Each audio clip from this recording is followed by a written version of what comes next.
Dry fire. Most of the time when we think about dry fire, we think about pure accuracy. We talk about the basics of marksmanship. And when we do dry fire, we line up the sights very carefully. We press the trigger very mindfully, follow through after the shot, and figure out where the sights were when the shot broke, and then correct if necessary. And that's useful for marksmanship. But the question is, how good do you want to be, and how much practice does that take in gunfighting? And gunfighting and marksmanship are a bit different from each other. Just because you're a good marksman doesn't mean that you're going to be good at gunfighting. And gunfighting is a dynamic thing. There's movement involved, there's drawing involved.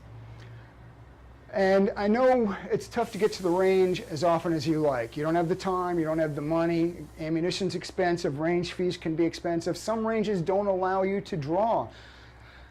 So can we do things at home that will allow us to practice in at least a somewhat realistic manner? So I just did 4 different draws. One was stationary, one was a move to the right, one was a move to the left, one was a 90-degree turn. But this is dry fire practice you can do in your home as long as you observe the correct safety steps that allows you to practice the skills that are important to gunfighting, namely movement and drawing, and getting the shot off in a quick manner. Now, you may have noticed or not in the video, and you can certainly go back and look, you could look at my sight alignment and see that it wasn't perfect, but I would have hit the lens of the camera. But as far as traditional marksmanship, the sights weren't perfectly aligned. They were good enough for a hit on something that's 2 or 3 inches in diameter, 3 feet in front of me. So the amount of accuracy you're going to need, think about that in terms of what are you doing? Are you practicing pure marksmanship? Or are you practicing hitting, a small plate on the upper chest of somebody? So don't give me the excuse that, I can't get to the range, I can't afford ammo. You can practice realistically at home. Now, what does that look like? You're doing something that's potentially dangerous, so you need to be mindful and careful before you enter the room that you're going to do your dry fire in, and you should designate a room that you can be alone and uninterrupted. Before you enter that room, unload your pistol. Have a little bowl right by the door, take your magazine out, put your ammo there. Check the pistol, not once, but twice, physically and visibly, that it's empty. When you go into the dry fire room, pick a wall that you can aim at, that you know it's safe, that if you screw up and there's a round in the gun and it does fire, that nobody's going to get hurt.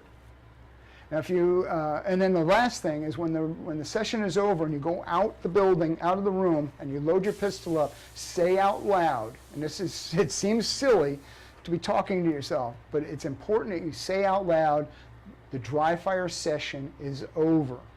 Because a lot of accidents happen when somebody decides to do just one more, and he's already loaded his pistol back up.